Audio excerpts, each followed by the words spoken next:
Last Shabbat, as we began Exodus, we were introduced to a new ruler. This new Pharaoh did not know Joseph, and he suspected all the Israelites. Dr. Daniel Roth, a director of the Pardes Institute, a non-denominational yeshiva in Jerusalem where I studied one summer many years ago, he introduced me to a perspective found in the Book of Jubilees that helped me see the new Pharaoh in a completely different light. This Jewish book, dating all the way back to the 2nd century BCE, describes a historical context that we don't usually get to hear. You see, the new Pharaoh had come into power in Egypt because the old Pharaoh had been killed in battle in a war with the Canaanites. Now, the Israelites who were in Egypt had originally come from, you guessed it, from Canaan. And they still thought of Canaan as their homeland. And they returned there to bury their dead, including the bones of Jacob and Joseph. The Pharaoh suspected that if Egypt went to war with Canaan, that the Israelites might join the enemy and fight against them. So to protect his people, he enslaved the Israelites and made them build a wall around Egypt. You can't make this up. The Book of Jubilees, this ancient commentary on the Bible, sheds light on why Pharaoh might have employed an Egypt first strategy. And he portrays this new Pharaoh as a national hero for the people. But Jews throughout the centuries have generally grown up understanding Pharaoh as the epitome of evil. As we retell the story in these weeks, Parashat in Exodus and at Passover every year, we read how Pharaoh is a ruthless ruler who enslaves the Israelites, hardens his heart, and sacrifices his own people through countless plagues to preserve his own power.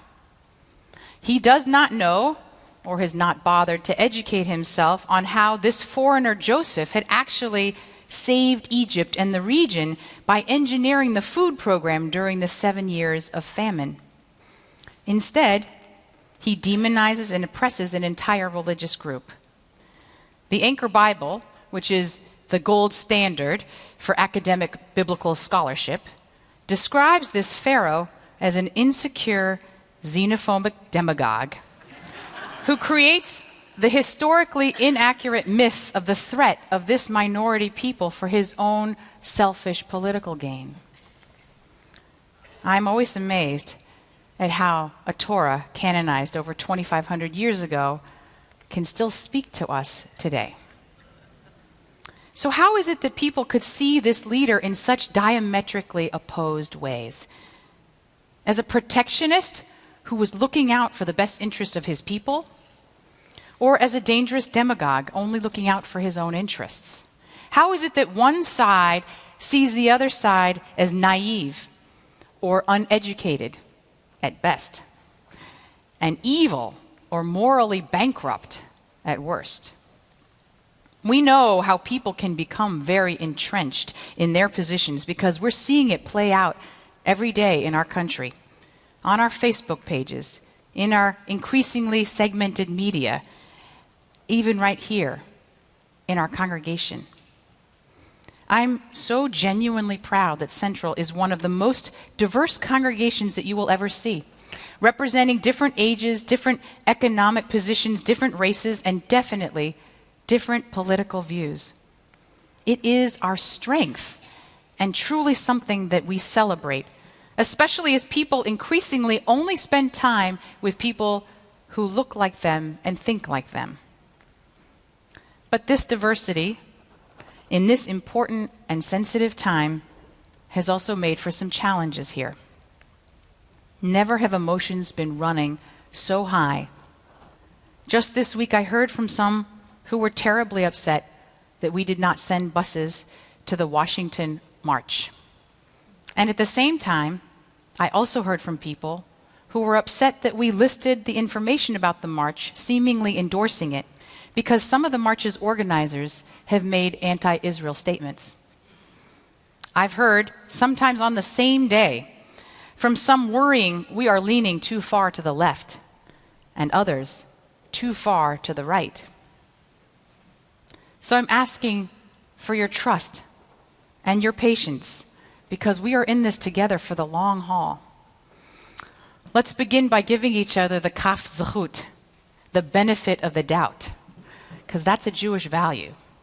And I've been in thoughtful conversations with our clergy team and our lay leadership on how to keep our priorities clear, how to pause without being passive, how to lead from our core Jewish values, and also to create a space that offers a respite from all the cacophony, a return to our quieter inner life and the power of a spiritual community.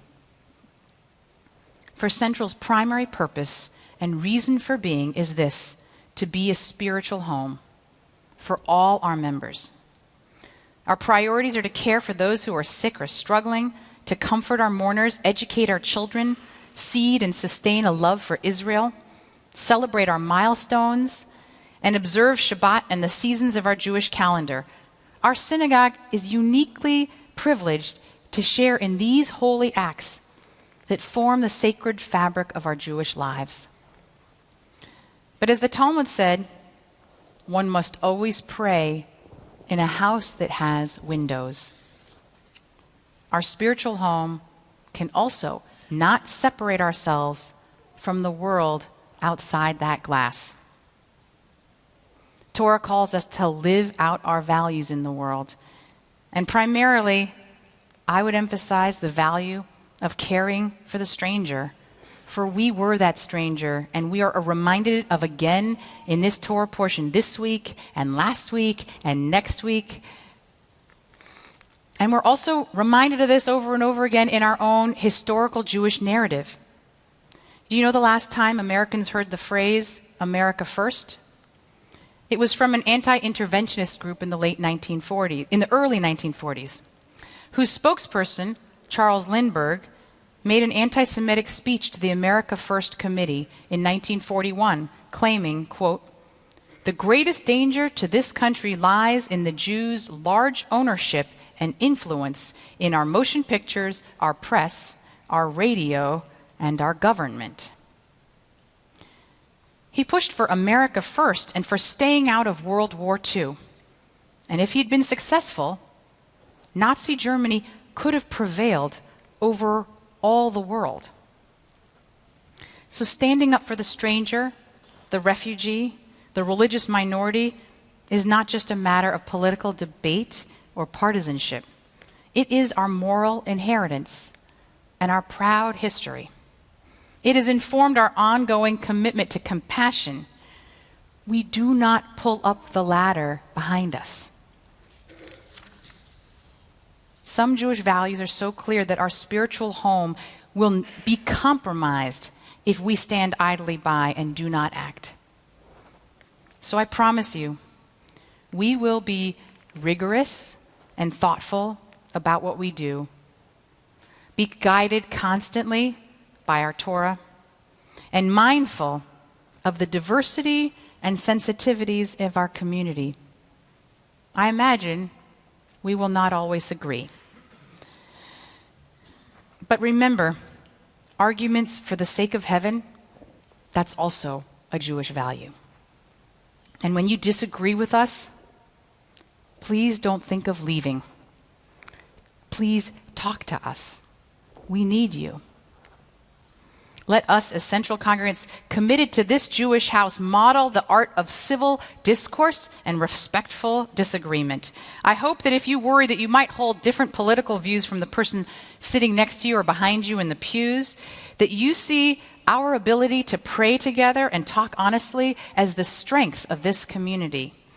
If you only talk to people who think the same way, we will continue to live in our bubbles. In the words of Michael Walzer, a prominent political theorist and public intellectual, wherever we go, it's eternally Egypt. But there's a better place, a promised land. And the winding way to that promise passes through the wilderness. We are definitely in that wilderness right now. But there's no community I'd rather be in the wilderness with. You are opinionated, deeply decent, and passionate because you care so much. And you push us to be better rabbis and cantors. Whatever side you're on or thought you were on, let's remember we are all in this together, working each day to pull ourselves and others out of Egypt and, God willing, into that promised land. Amen.